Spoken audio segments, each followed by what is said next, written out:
तो दोस्तों S-400 के डील की वजह से टर्की को काफी बड़ा नुकसान झेलना पड़ा। आप सब लोगों को पता ही होगा कि S-400 के वजह से टर्की को अमेरिका के द्वारा F-35 प्रोजेक्ट से बाहर निकाला गया। जबकि दोस्तों इसके बाद खबर ये भी आया कि बाइडेन एडमिनिस्ट्रेशन आने के बाद टर्की की तरफ से अमेरिका के अंदर F-35 के प्रोजेक्ट को फिर से कंटिन्यू करने के लिए एक लॉबिंग फार्म भी हायर किया गया। और साथ ही साथ अब ये भी रिपोर्ट आ रहा है कि F-35 प्रोजेक्ट से बाहर निकलने के बाद टर्की की तरफ से एक्सपेक्ट किया जा रहा है कि अमेरिका से कैसे भी करके 40 F-16 फाइटर एयरक्राफ्टों को हासिल किया जाए। और दोस्तों आज के इस वीडियो में आप लोगों को बताऊंगा कि ऐसा क्या बड़ा आवश्यकता आ गया कि टर्की अमेरिकी पुराने F-16 जैसे एयरक्राफ्टों को अपने बेड़े में शामिल करना चाहता है। तो दोस्तों डिटेल में जानने के लिए वीडियो के आखिर तक बने रहिए और चैनल को सब्सक्राइब और वीडियो को लाइक जरूर कीजिए। तो दोस्तों रिपोर्टों में जानकारी दिया जा रहा है कि टर्की की तरफ से अमेरिका के सामने 40 F-16 एयरक्राफ्ट और 80 एयरक्राफ्टों के स्पेयर पार्ट्स को लेकर एक आवेदन रखा गया है। और दोस्तों एक्सपर्टों की तरफ से बताया जा रहा है कि टर्की की तरफ से F-35 प्रोजेक्ट में जो अमेरिका में $1.4 बिलियन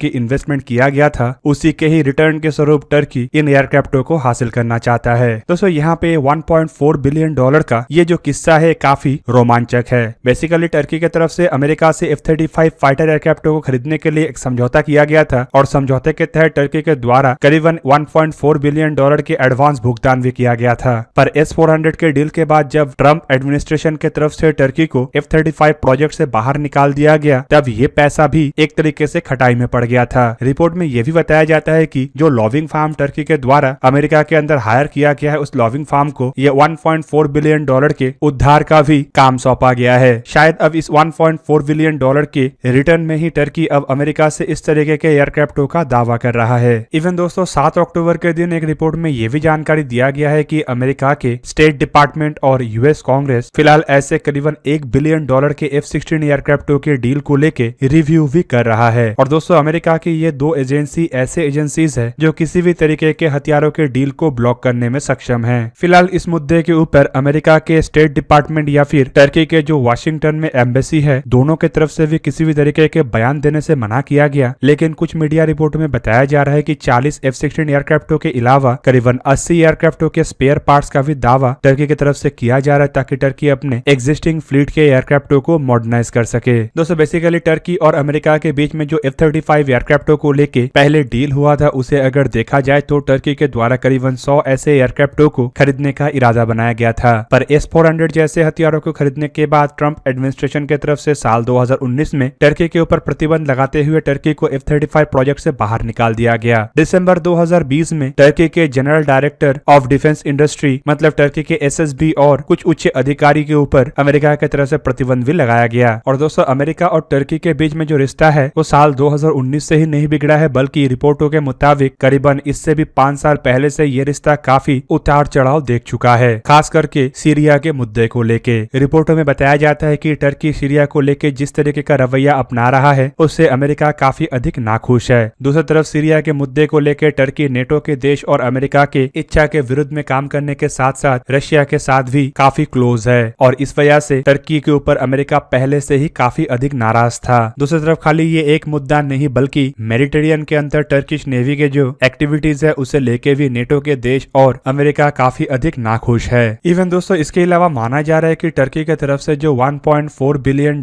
के F-35 के इन्वेस्टमेंट के बदले में 40 एयरक्राफ्टों को खरीदने का इरादा बनाया जा रहा है ये भी खटाई में पड़ सकता है क्योंकि बीते 5 सालों से कई सारे अमेरिकी ऐसे कांग्रेसमैन है जो टर्की के रवैये के ऊपर काफी अधिक नाखुश है, खास करके S-400 डील और टर्की के अंदर ह्यूमन राइट के वायलेशन को लेके। और माना जा रहा है कि इस तरीके के नाखुशी के कारण शायद टर्की के ये जो इरादा है इसके ऊपर भी पानी फेर जाए। दोस्तों खाली इतना नहीं बल्कि टर्की को अमेरिका की तरफ से S-400 ना खरीदे जाए बोल के कई बार चेतावनी भी दिया गया। पर हर तरीके के चेतावनी को दरकिनार करते हुए टर्की के प्रेसिडेंट एर्दोगान की तरफ से S-400 के डील को आगे बढ़ाया गया। यहाँ पे आप में से कई लोगों के मन में ये भी सवाल उठ सकता है कि भारत भी तो रशिया से S-400 खरीदता है। पर दोस्तों यहाँ पे भारत और टर्की को दोनों को एक जगह में कंपेयर करना सही नहीं होगा क्योंकि भारत ट्रेडिशनली कभी भी नेटो या फिर अमेरिका के एलाई नहीं था बल्कि भारत अभी भी बड़े मात्रा में रशियन हथियारों का इस्तेमाल कर रहा है। और अगर भारत के ऊपर अमेरिका के प्रतिबंध लगता भी है तो भारत को इतना अधिक मुश्किलों का सामना नहीं करना पड़ेगा।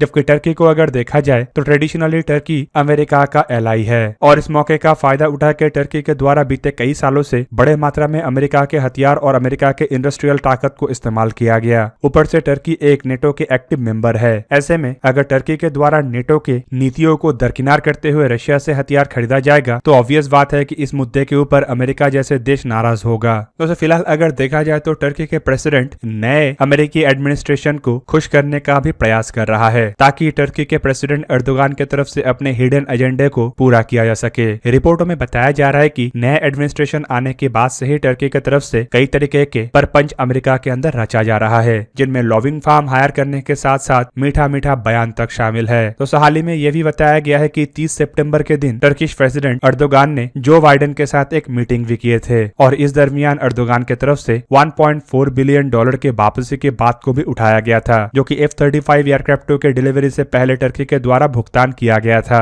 दोस्तों ये भी बताया जा रहा है कि टर्की की तरफ से अमेरिका से जो नए F-16 एयरक्राफ्टों को खरीदने का इरादा बनाया जा रहा है वो संभावित F-16 के नए वेरिएंट मतलब F-16V या फिर कहे तो F-16 ब्लॉक 70-72 है। दोस्तों ये वही एयरक्राफ्ट है जो पहले के MMRCA के टेंडर में अमेरिका की तरफ से भारत को ऑफर किया गया था और माना जाता है कि F-16 एयरक्राफ्टों के ये जो वेरिएंट है ये सबसे अधिक ताकतवर और सबसे अधिक मॉडर्नाइज है। इवन दोस्तों रिपोर्टों में ये भी बताया जाता है कि इन एयरक्राफ्टों में पहले के F-16 के मुकाबले में काफी अधिक क्षमता है और ये एयरक्राफ्ट पहले के एयरक्राफ्टों के तुलना में अधिक क्रिटिकल मिशनों को भी अंजाम दे सकता है। दोस्तों इवन बताया जाता है कि ये जो नया एयरक्राफ्ट है ये कॉम्बैट रेडियस के मामले में भी पहले के एयरक्राफ्टों के तुलना में काफी आगे है। पहले के F-16 एयरक्राफ्टों के जो वेरिएंट टर्की के पास अवेलेबल है उसके कॉम्बैट रेडियस सिर्फ 550 किलोमीटर है, जबकि नया ये एयरक्राफ्ट में बताया जा रहा है कि कम से कम दुगना रेंज तक ये एयरक्राफ्ट ऑपरेट हो सकता है। दूसरी तरफ अगर एडिशनल ड्रॉप टैंक के सहारे भी दोनों एयरक्राफ्टों के रेंज को कंपेयर किया जाए तो रिपोर्टों के मुताबिक F-16 के ये नए वेरिएंट करीबन पुराने वेरिएंटों के तुलना में 2.2 गुना मतलब 2 गुना से भी अधिक डिस्टेंस कवर करने में अभी सक्षम है। दोस्तों खाली इतना नहीं बल्कि बताया जा रहा है कि इन एयरक्राफ्टों में अमेरिका की तरफ से हैवीली अपग्रेड किया गया है, जिनमें एवियोनिक्स से शुरू करके इलेक्ट्रॉनिक इक्विपमेंट और सेंसर्स तक शामिल है। रिपोर्टों में बताया जाता है कि एयरक्राफ्टों के सबसे महत्वपूर्ण अपग्रेडेशन है इनमें इस्तेमाल होने वाले रडार। एयरक्राफ्टों के इन नए वेरिएंट में अमेरिका की तरफ से AN/APG-80 नामक active electronical scan array radar का इस्तेमाल किया गया है और बताया जाता है कि ये जो रडार के डेवलपमेंट है ये असल में अमेरिकी F-22 और F-35 जैसे एयरक्राफ्टों में इस्तेमाल होने वाले आधुनिकतम रडारों के बेस पे ही किया गया है। दोस्तों एयरक्राफ्टों में अमेरिका की तरफ से नए अपग्रेडेशन के स्वरूप एक हेलमेट माउंटिंग डिस्प्ले को भी जोड़ा गया है, जो कि पायलट के कंट्रोल को और बेहतरीन करता है और पायलट अब दुश्मन के एयरक्राफ्टों के तरफ देख के ही मिसाइलों को दागने में सक्षम होगा।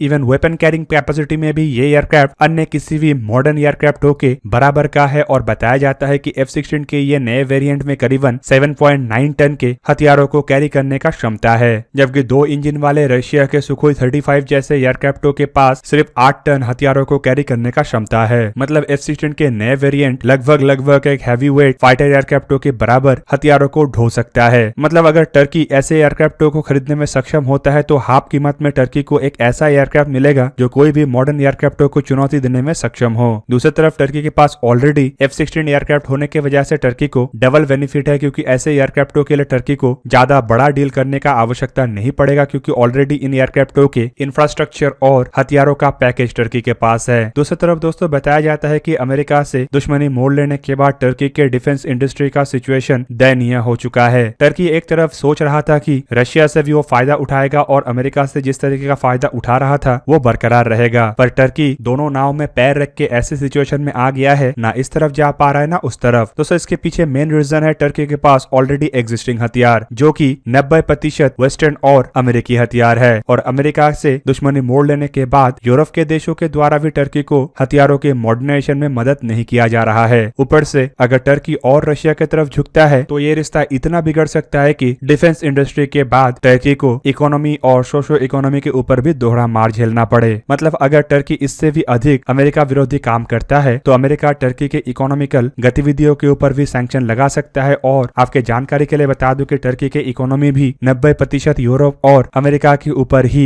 डिपेंड कर रहा है। ऐसे में टर्की चाहता है कि अमेरिका का जो मदद है वो बरकरार रहे और अपने एग्जिस्टिंग फ्लीट को भी वो मजबूत रख सके। दोस्तों टर्की एक 5th जनरेशन के फाइटर एयरक्राफ्ट बनाने का भी सपना देखा था, लेकिन रिपोर्टों के मुताबिक ऐसे सपने को पूरा करने के लिए भी टर्की को यूरोप या अमेरिका का मदद का आवश्यकताएं है। जबकि जिस तरीके से अर्दोगान के द्वारा चारों तरफ दुश्मनों को फैला लिया गया उसके बाद अर्दोगान के लिए अमेरिका के साथ दुश्मनी मोड़ लेना एक तरीके से अब भारी पड़ रहा है। एक तरफ जहाँ पे फ्रांस जैसे देश ग्रीस को हथियार हथियार देके उसे मजबूत कर रहा है, तो दूसरी तरफ इजराइल जैसे देश भी मिडिल ईस्ट में है जो टर्की के हरकतों के ऊपर लगाम कस सकता है। दूसरी तरफ अगर टर्की और रशिया के रिश्ते को भी देखे तो सीरिया के मामले में ये इतना एक दूसरे के साथ तालमेल नहीं रखता है कि दोनों एक दूसरे के साथ आगे बढ़ सके। कई सारे मामले में जहाँ पे टर्की द्वारा जिन गुटों को समर्थन दिया जा रहा है उन गुटों को रशिया के द्वारा तबाह भी किया जा रहा है। ऐसे में दोस्तों टर्की के पास फिलहाल अपने एग्जिस्टेंस को बरकरार रखने के लिए अमेरिका के अलावा कोई भी रास्ता नहीं बचा है और इस वजह से माना जा रहा है कि पुराने F-16 को भी मॉडर्नाइज करने के लिए और नए कुछ एयरक्राफ्टों को अपने बेड़े में शामिल करने के लिए टर्की नए प्रशासन मतलब जो बाइडेन के सामने इस तरीके के प्रपोजल को लेके आगे बढ़ा है। तो दोस्तों ये था आज का वीडियो। अगर आपको वीडियो अच्छा लगा तो इसे लाइक कीजिए और मेरे चैनल को सब्सक्राइब कीजिए और साथ में बना हुआ बेल आइकन को भी प्रेस कर दीजिए ताकि आप मेरा वीडियो देख पाए सबसे पहले। जय हिंद।